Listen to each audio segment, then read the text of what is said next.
vas a estar aquí. Porque yo me oculte tras la montaña, encuentro un campo lleno de caña. No habrá manera, mi rayo de luna, que tú te vayas.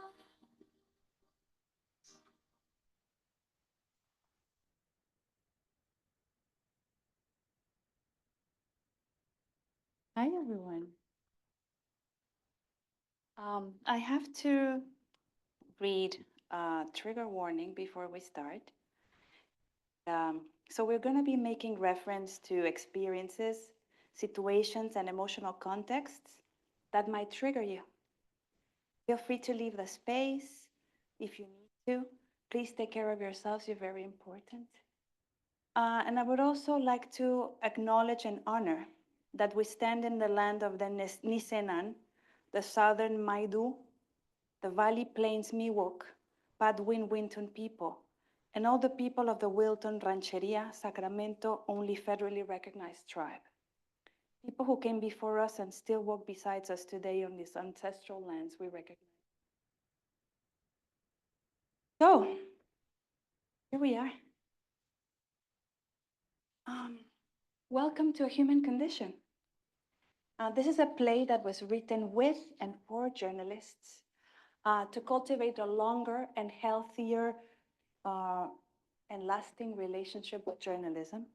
My name is Luisa Ortiz Pérez, and my lifelong mission has been to connect resources, ideas, stories for people to feel, work, and be better at their jobs. So what you're going to hear are 5 monologues that are based on 100 stories, 100 stories that people told me over the course of 1 year. So you're going to hear me read the authentic words in the authentic cadence of people answering 3 questions. How is it like to walk in your shoes? What do you love about the job that you do? And what is hurting you very, very much? We'll see you on the other side. This is a human condition. And thank you so much, CalMatters, for the space. Open your minds. Valerie Kaur once said, listening is an act of surrender. We risk being changed by what we hear. This is a human condition.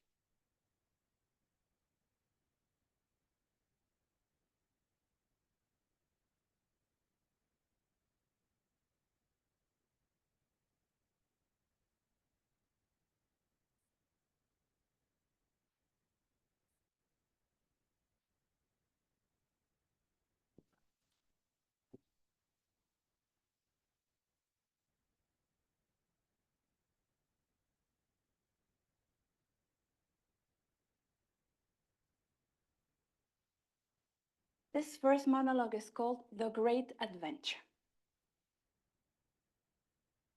I call myself woman. My mom called me my little girl. And many people call me girl. I always wonder why. How do people see me? Why do they insist on calling me girl? Because I kind of associate the diminutive with people who are small, and I'm physically a tall person. And also, girl is more like the diminutive of woman. It's more like, she wouldn't hurt a fly.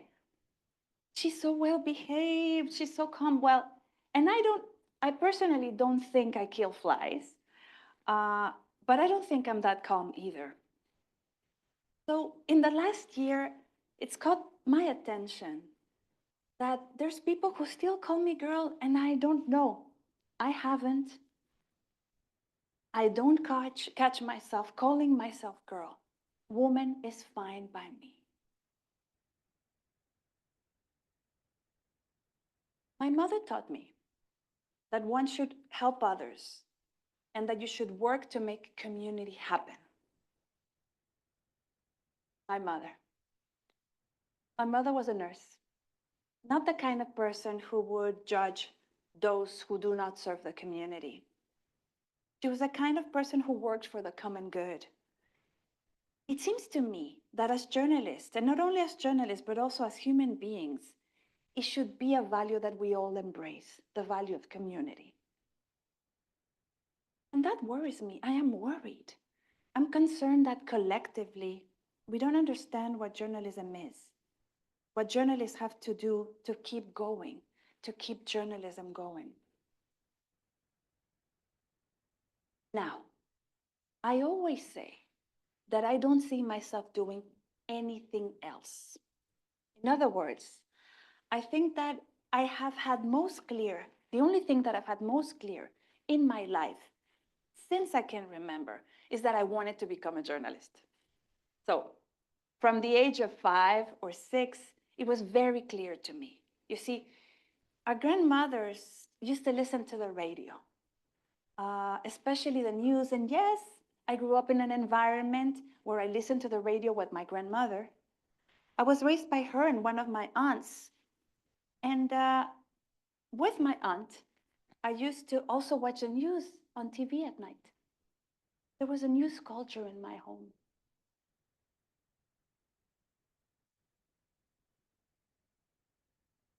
I arrived on site to cover the border between Mexico and the US. I found about the tragedy of hundreds of migrants dying in the desert, their attempt to cross the border. And I began to follow the remains of one particular person, since they were found in the desert and picked up by the Border Patrol through the entire ID process until he went back home. I followed the coffin with his body to his funeral in his hometown. This story is like the one that I am the most proud of covering. Yet, after working on the story, I fell into a horrible emotional crisis after it was published. I mean, besides the sadness crisis after the loss of my mother, I could tell you that this coverage is the second strongest crisis I have had in my life. I cried. I could not stop crying. For 2 weeks, I cried. Because I had accompanied this person's remains, till he came home to his parents. And also along the way, I realized that I had lost someone dear to me. But that person never came back home. Well, I'm telling you all this because I learned that no media outlet, no project, no one deserves to put your emotional stability at risk, your emotional well-being, and also that we need to have emotional containment as journalists and also firemen. Because our work is 3 times more human than many other jobs, right? Let me say this again. Our jobs are 3 times more human than many other jobs. So what I learned more than 10 years ago is that I shouldn't throw myself completely into the profession. I need to look for balance in a very practical way. I'm very organized with deadlines, and if I start doing a project with people who don't meet my requirements, I'm out of the project. I set my limits. I set many limits. And the fact that most of the projects that I do are collaborative tells you something. I managed to create balance around me. I have a wound as a journalist, maybe like everyone else. But I think that my wound has been very well taken care of. Very vibrant. I mean, the moments that I have had in my personal life as the hardest have also been great moments of productivity and creativity. Sadness has given me the energy to create the best things I've ever done. I am very fond of journalism. I believe that it is the only thing that has never failed me in life.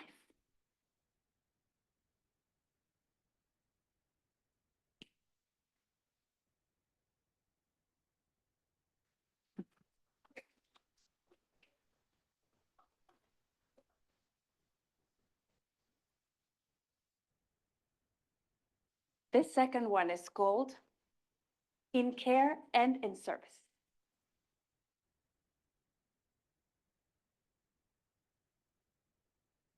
I think that, again, journalists by instinct, we're like, it's not about us. The story isn't me, it's not about us. And I don't think we should make the story about us. I mean, I also think that like an emergency medical worker, or like a firefighter, like a cleanup crew, we bear witness to a lot of bad stuff. And we have to try to take care of ourselves so that we can do our jobs well. But it's not natural. I really have come to believe that there's nothing natural about bearing witness to trauma. There's nothing natural about running towards something instead of away from it when we see it's dangerous. We learn those things because we've trained ourselves to tell the story. But we also need to be able to understand that the price that this danger takes on us sometimes is great.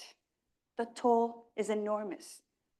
And we protect ourselves better if we understand that we want to continue telling other stories. What is it like to walk in my shoes? Well, I feel very much like I'm in the middle generation. I have worked with people who are 80 years old, and I have also worked with people who are 20 years old. I myself feel like I'm a bridge. I learned to type on an electric typewriter, and now we type like this.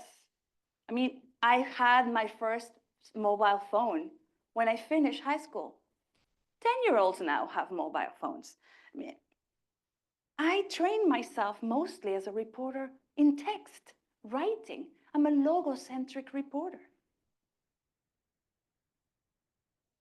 So much.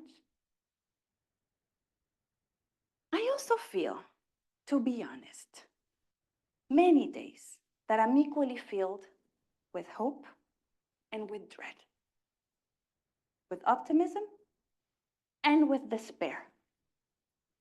I can see a world that is so rapidly changing. I find myself embracing the impermanence of things, the impermanence of democracy, perhaps the impermanence of institutions, and most of all, I accept the impermanence of people. I accept my own mortality.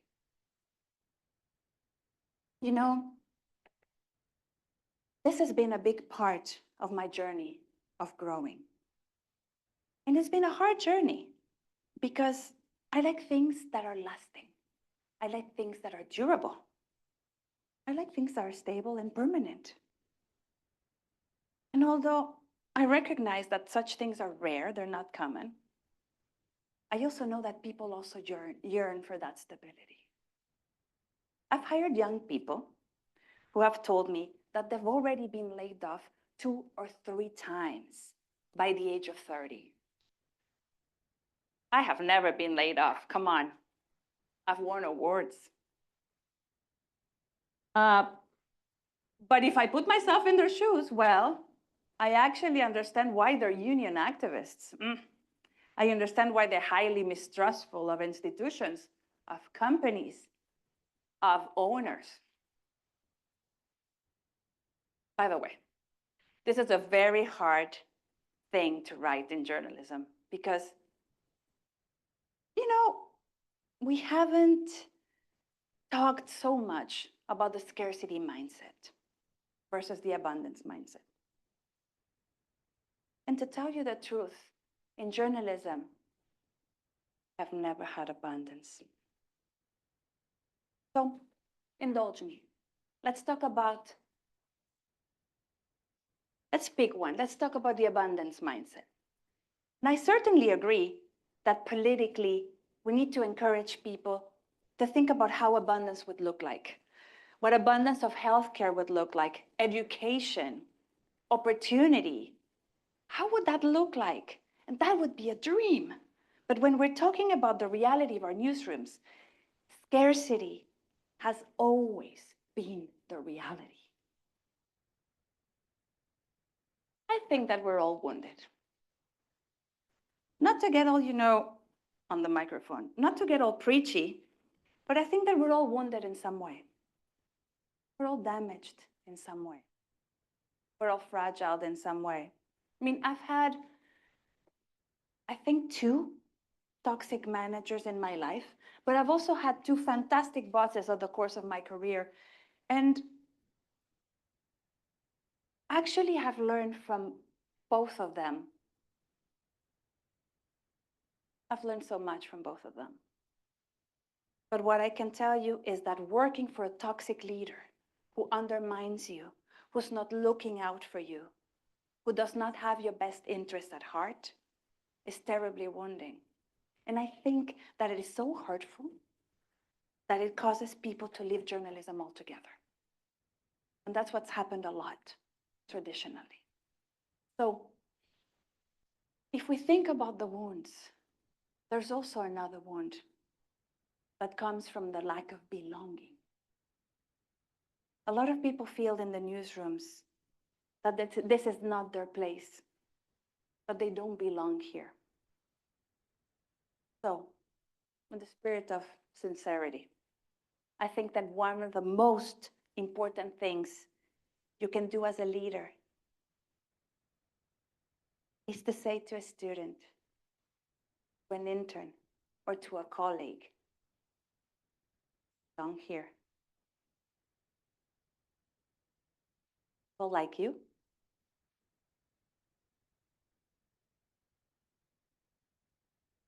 And how rare is that? Right? I mean, not even rare. How is it more, why isn't it more common? I think that my wound, ultimately, is the wound of not belonging.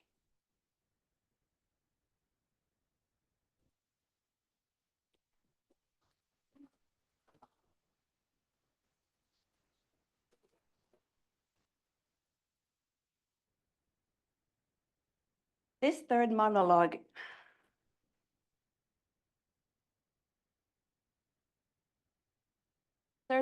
is called Eyes Wide Open.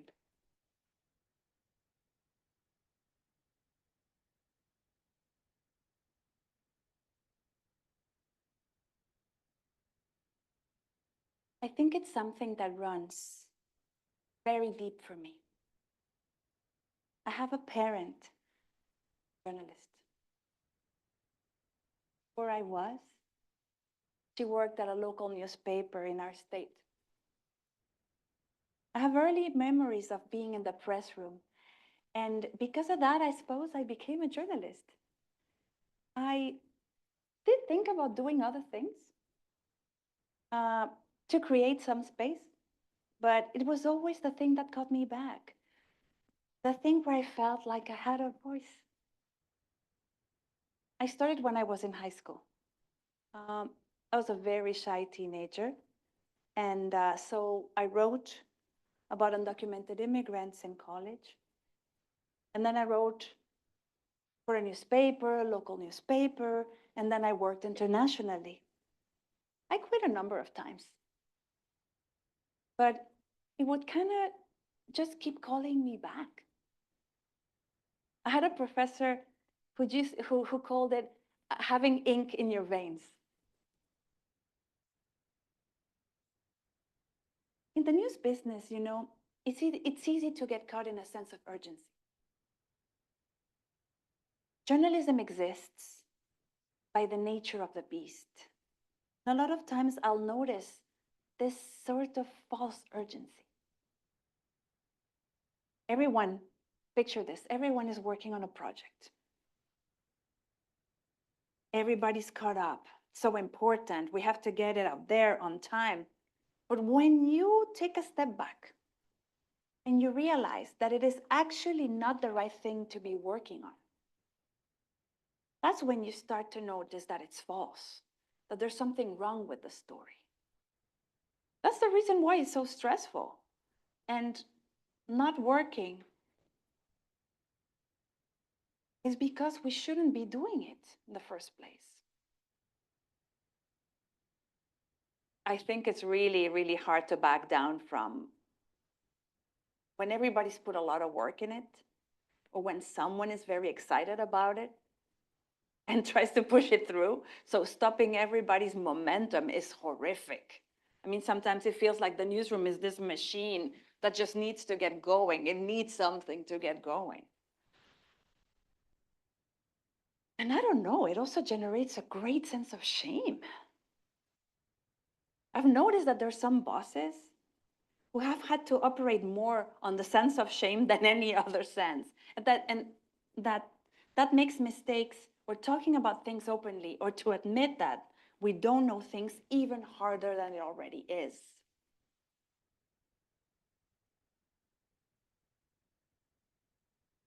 I feel that my own worldview got shattered by the things that I was covering. My disbelief how people were treating each other. First, it looks different. But there have certainly been times where I've gotten triggered, so triggered by a story. And that's a little bit strange because I'll work through it, I'll finish editing it or something, and then I burst into tears. I have to go somewhere, I have to leave the room. And I haven't figured out how to explain it to other people who are not my friends in the newsroom. And I also don't know if that's a conversation that we really are able to have in the newsroom. And we've tried a few times. Definitely during the George Floyd uprisings. Especially, a lot of the staff, some who were Black, they were really struggling. A lot of them were editing footage of death, day in and day out, and that was really affecting them. The newsroom put policies in place, policies that ensured that people could ask to work on different stories. Or editors should try to assign different stories and be cognizant of things. For me, that wasn't quite enough. A conversation would have also been necessary. I mean, a lot of times, a possible solution would be to say, oh, you shouldn't work on this story. Or you should take time off, take a break. Especially if someone has a PTSD reaction. I mean, they should take a break, right? But sometimes, I mean, those are the stories what people feel the most strongly about covering. What a conundrum. Finding a way that we can talk through that and just understand that it is a hard thing to do and also that we still want to do it. Finding some middle ground. I mean, something like don't get me off the story. I can do that kind of thing, or yet sometimes I just can't do it. Have someone else finish this. I can't.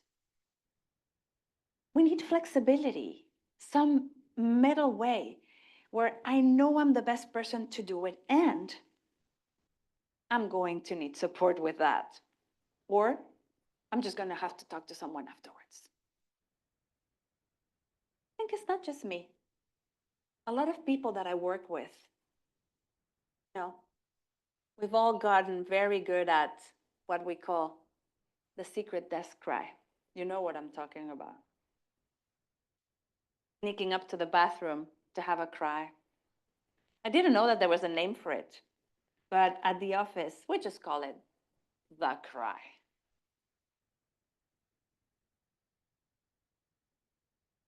My wound is numbness,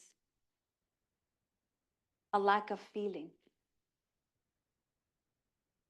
That is one of the reasons why I left my international posting. I was talking to a friend of mine, And we noticed that, and she noticed that, like me, she couldn't feel anything in her body. Yeah. We all would notice it when we left. It's like a restriction you feel in your body. And then you feel it release little by little. But I think for a long time, I had this lack of feeling. I've worked pretty hard to come back to life. I think I've made progress. But I would say that I think that the stories that draw to me the most are the ones where I feel like people have become invisible.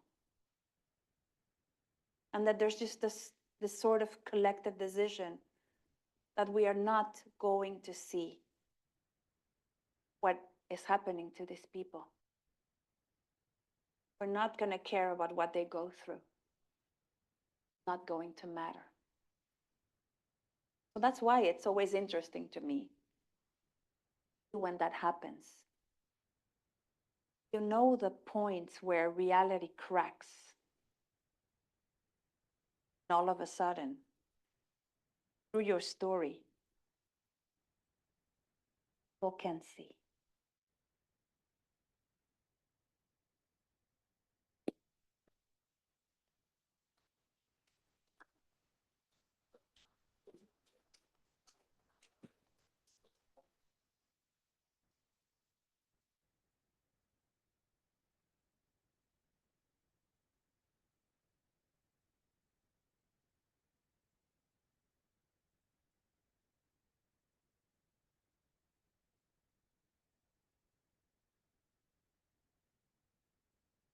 This monologue is called The Best and the Worst Job in the World.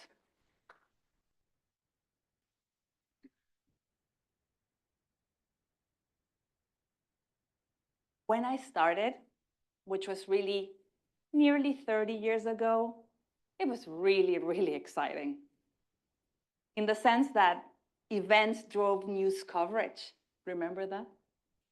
Whatever you found, whenever you found it, if it was newsworthy enough and interestingly enough, it was going to make it on air.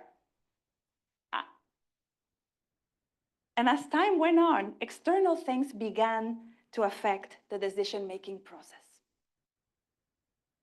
What the audience wanted to hear about became more important. Where the stories were located became more important. How much coverage cost became important. Whether there were political hot potatoes in a given story, that became essential to telling the story. In other words, how controversial was the story and what issues does it touch on? All those things became important. I've spent the vast majority of my time in a job where the norm is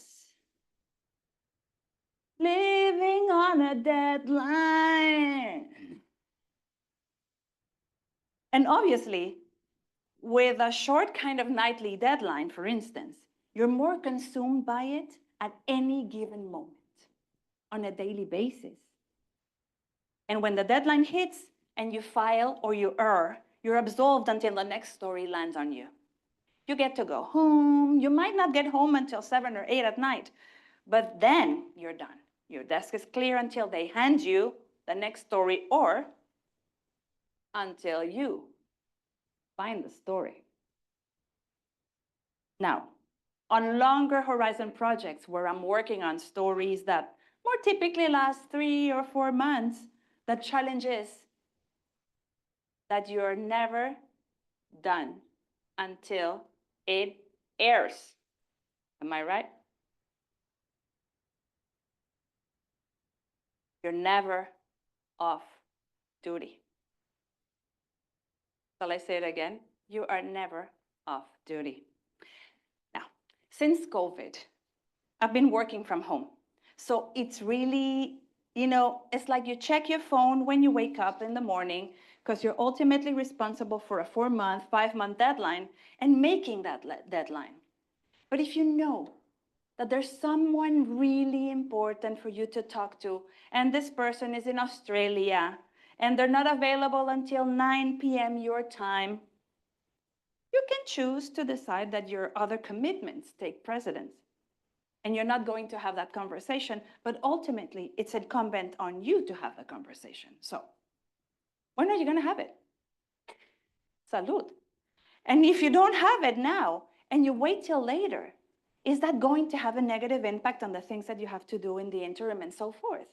So there's a lot of incentive, and maybe that's the wrong word, but you're inclined to get things done so quickly so that you have more scheduling options later with your own time. There's a bureau that I used to go to a lot, where some of my colleagues in that office would literally be asleep at their desks. The territory they were responsible for was called the rest of the world. So that meant that they were gone all the time in far-flung places. And they were getting very little sleep. They weren't eating well. They were covering conflict. So ultimately, the way this job affects you and the way it affects your quality of life is primarily by being unpredictable. You're in a position where you're having to respond to a kind of limitless, bottomless demands over what feels like an unreasonably short deadline horizon. And you're just kind of working 1,000 hours a day for 3 weeks without stopping. And you're working 7 days a week, and the emails keep coming in the middle of the night, and you start waking up to try to check your phone at 3 a.m. to see if someone on the West Coast got back to you. I mean, it just gets out of control. I have 2 watches.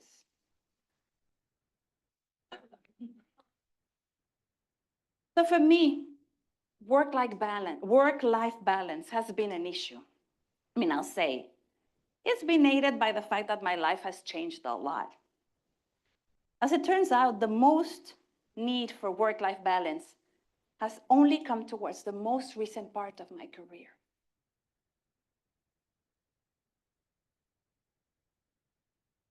I think it's safe and fair to say, generally speaking, that the demands of the job have changed a little since COVID. Don't you think? There's less money to do a story, which means that travel has decreased.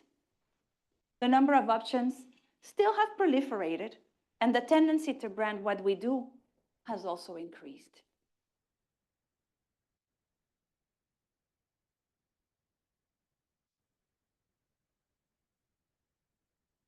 Let me read this again. The tendency to brand what we do has increased, which means we kind of do the same thing over and over again. And when you try to figure out what it is that your employer wants, you seldom hear this beautiful word: something out of the gate. Something out of the gate. We hear that so little now. And it's disappointing. I mean, it's frustrating. In recent years, I've become resigned to just do the same thing. It feels like it's impossible to combat it. And the part of that is understanding that the forces at work that are creating the problem are economic. Very hard to argue with that. The people I've worked for over the years have been, by and large, really tuned to the fact that people work for them. And the fact that some cases, the people in question have worked for them, have been in harm's way with them, have worked besides them, have known each other's families, each other's kids for more than 20 or 30 years is so important. So hear me out. This is important. If you're going to be purist about journalism, you want the decision makers to create an environment to make certain decisions that are advantageous for journalism. But the fact that they might argue, and they might be right, that the decisions you're asking them to make would eventually result in you and everyone else losing their jobs, and that they're really doing it, what they're really doing is protecting you despite your protests, and that they're protecting you from virtue signaling your way out of existence, that is entirely fucked up. It's sometimes super hard to know where you stop and where your story starts. Remembering the separating line when you live in a world where your stories are often best served by putting yourself in other people's shoes as much as you can. And I'm not saying that I sort of pick up the mentality of a career criminal or a politician. I mean, it's just like you spend a lot of time walking the walk that other people are walking. So hitting your own stride can be very difficult. And I feel that I can be particularly cynical sometimes. In a way, my cynicism has affected my natural inclination to believe people. Maybe it's tempered my willingness to give people the benefit of the doubt and ascribe the best intentions instead of the worst, or somewhere in between. My natural wonder of things.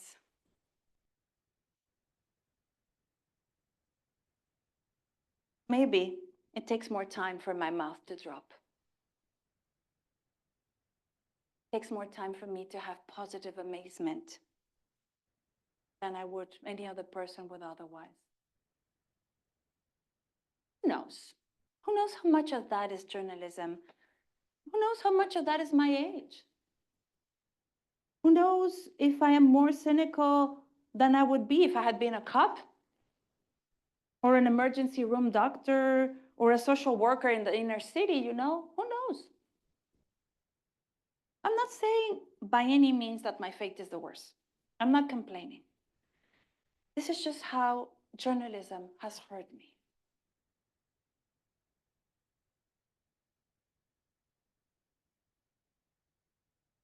I was in the hammock the other day and I heard that the wind sounded different to what I was used to hearing. I wouldn't take a lot of time to listen to wind normally. And to hear the wind like this, something I hadn't done before, and it struck me. Since I've slowed down, I'm experiencing things on a level that I did not go anywhere near normally.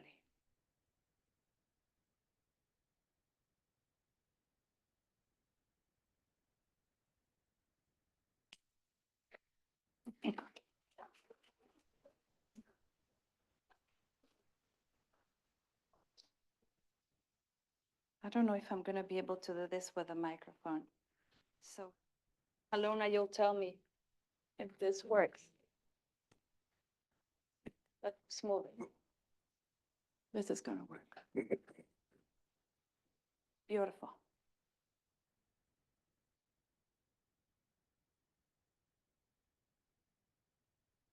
This monologue is called Riding the Beast, and it's dedicated to everyone in El Salvador.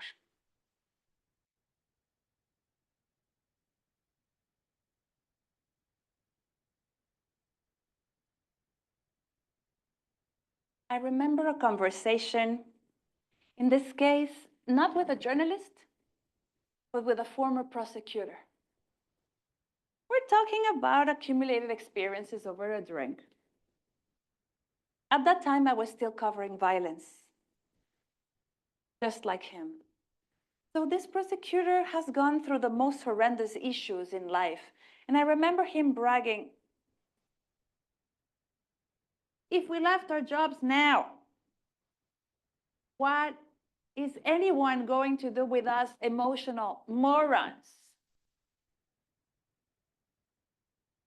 If you assume that your flaws are not what define you, but what you base your character pride on, I think you're sick, and it's also very sad. I'm not saying that there aren't a huge number of colleagues who have the maturity and balance to have a much fuller life and deal with themselves better. I'm not saying that. There's a bit of truth in the vindication of one's own flaws. But that's not the whole story. Look, I am always thinking about people's work. Not only about how the work affects people, but also about the person's work per se. I find it nonsensical to claim that because we have profound imbalances and problems, we're not great at interpreting the world and the lives of others. That doesn't add up. Doesn't make sense. I mean, I believe the best journalism is done by people who accept their personal imbalances, right? So, no, I'm not getting into the whole thing about everybody having to be wonderful to do journalism. I'm not talking about the good or goodism or the whole thing. I don't even want to get into the debate whether good people or bad people make better journalists. Yet, to ignore our biases and the way we understand our biases, our own flaws, seems to me irresponsible and intellectually dishonest. Being in my shoes is always a very clear act of consciousness. And it's being tired before your time. I'm going to be 40 soon. I've been very tired and also fucking worried. I recognize that I am claiming my right to be tired and that it is a very strong internal conversation. I often ask myself, do I have 20 more years in me to carry on like this? From the context in which I work and from everything that is happening in the world, I feel that I have no right to be tired. But the truth is that I am tired, and that is the fact. And you think, well, on the one hand, I probably have been strong enough to handle the work. I think I've done a good job at managing my fatigue, or venting it, or recovering from it. Call it what you want. But on the other hand, I also realize that the job is very hard and it's very cruel. There are a few of us trying to take care of others, and fewer of us trying to acknowledge their tiredness and advocate for their need to be well and to continue working. People have the right to be well. Right to be well. One of the things that does weigh me down at this stage is that I have a lot of people who love me and take care of me. But I have the feeling that the job doesn't take care of me in the same way. There aren't really people in the job that care about me. Yeah.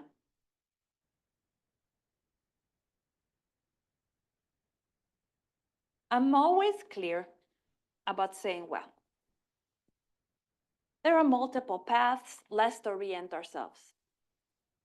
Think about paths, start building solutions. Problems are to be analyzed and looked in the eye to find solutions. And I stress this a lot with my team because in practical terms, listen to me, because this is a big one. Journalism falls in love with the problem, not with the solution. That also carries over on how we live our lives, or in the words of the famous Carrie Bradshaw, if we fall in love with the problem, do we become the problem too? Part of my team management is a reflection on how each person processes nightmares, constant tension, discovery that we all had not spoken for a day, discovery that all of us woke up startled one day or another.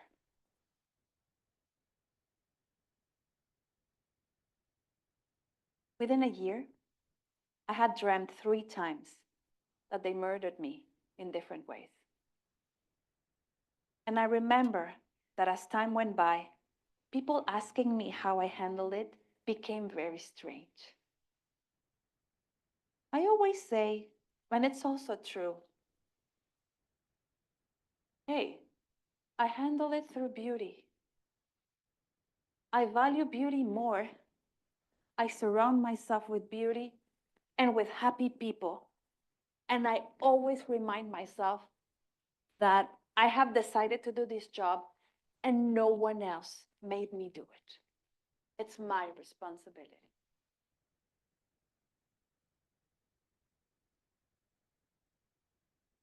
There is some intellectual arrogance in the speeches that we cling to in order to explain ourselves as journalists, to explain what we do, and all this as well as the stories we tell. There are people in this world who live in the worst conditions in our countries, in all aspects of threat or violence. And these people, in spite of everything, they get up every day, they send their kids to school, they cook delicious meals, they prepare breakfast, they even fall in love. And us, scared and intrepid journalists, we give ourselves a pass, the permission to live and perform the character of a person who does not enjoy his or her life. We should be ashamed of ourselves and find true inspiration in other people's struggles. Something that has been bothering me a lot too is the idea that you can't continue in this job without visibility. This notion of a digital footprint is a thing that I am so tired of. I mean, I don't mind being in the front line. I have my ego too. But it's not like I have to I have to speak in public all the time. It's really cool when you have something to say, but the idea that if you don't express yourself publicly, if you don't make visible where you are, what you're doing, if you're not constantly exhibiting who you are, you don't exist. That generates tremendous rejection in me. So actually, the largest dilemma in my life right now is that I don't know if I want to remain in this game. What if I disappear? What if I take a job now where no one knows what I'm doing? Then nothing happens.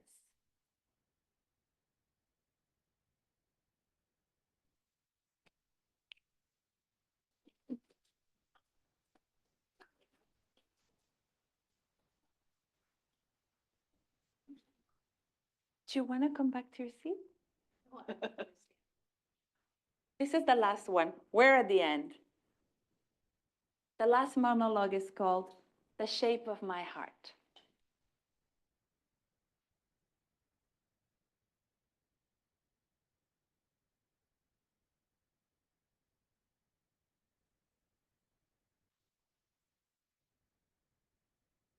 I would say yes. Being in my shoes is quite interesting. Sometimes a little sore too. Sometimes it hurts a little in physical terms and in emotional terms as well. For example, right now, I have an uncomfortable back pain.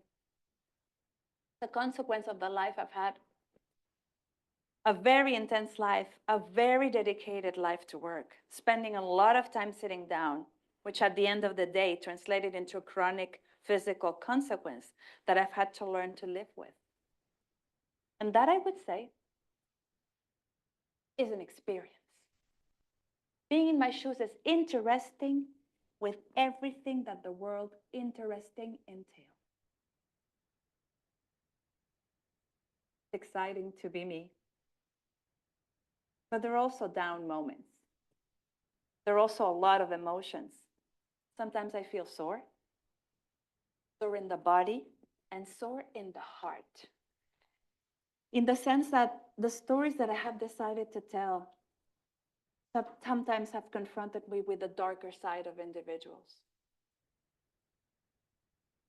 I think that as a person, as a human being, many of the greatest lessons I have taken away have involved moving through pain and learning to move with pain.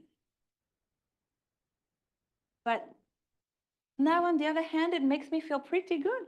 I mean, I've also learned to feel and embrace frustration, feel and embrace sadness, moments of depression, to recognize them. I don't deny it. I know they're here. I don't see them as my ghosts anymore, but as, hi, hello, welcome to my day, depression. My therapist told me that the very interesting thing about my episodes of depression is that they are no longer limiting. I mean, it's not that they had paralyzed me before. It's not that I stopped doing things. I never share that I'm depressed, and I always meet my deadlines. It's just that I'm down. So I think that's why it's also good that they exist. I already know how to manage them as limits. I know how to embrace them. I enjoy my moments. I enjoy being at home, eating a whole tub of ice cream, wet brownies, watching movies, eating popcorn, and then I move on. A story I wrote was going to be presented in my hometown to an audience. And we were wondering who was going to present the work we had done on documenting crimes against women during the pandemic. We decided it would be the mother of one of the victims. I talked about it with her. Let's say her name is Maria. So, Maria, we're contemplating this. How would you like it if it was you who was introducing the story to the public? Maria tells me, of course. You don't know how excited I am.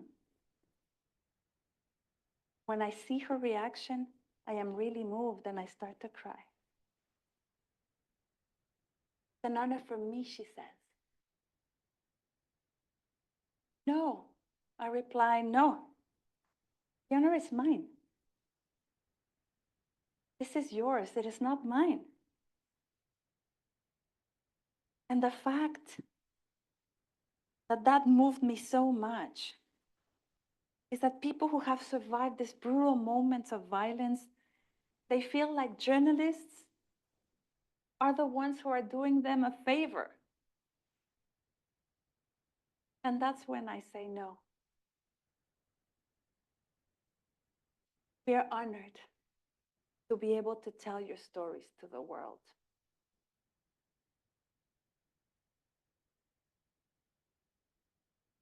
This is something that will happen to you beyond any doubt. Work will move you.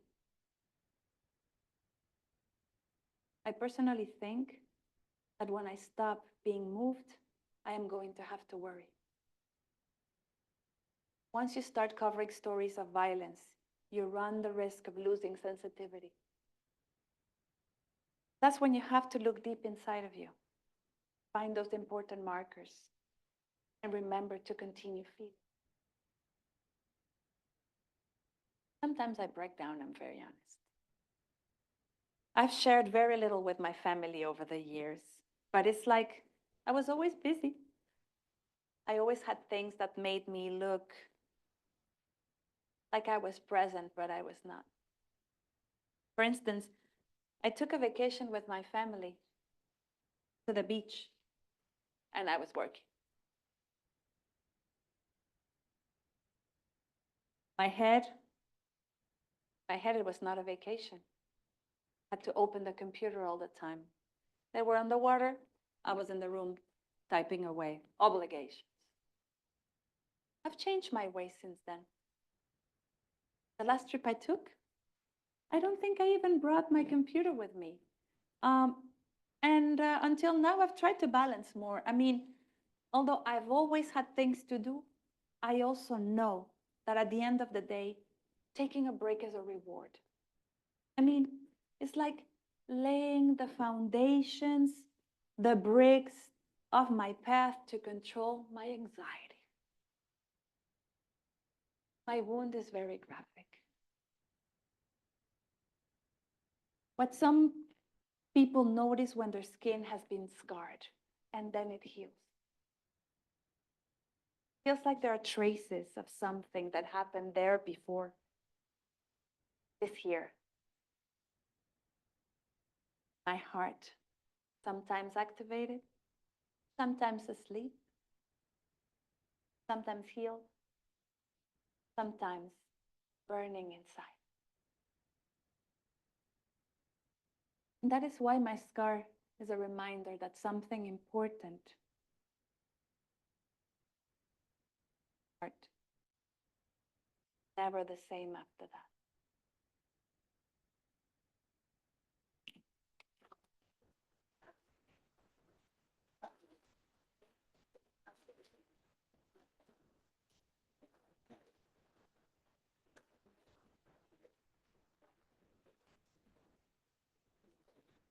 So I'm back. And I have a question for y'all.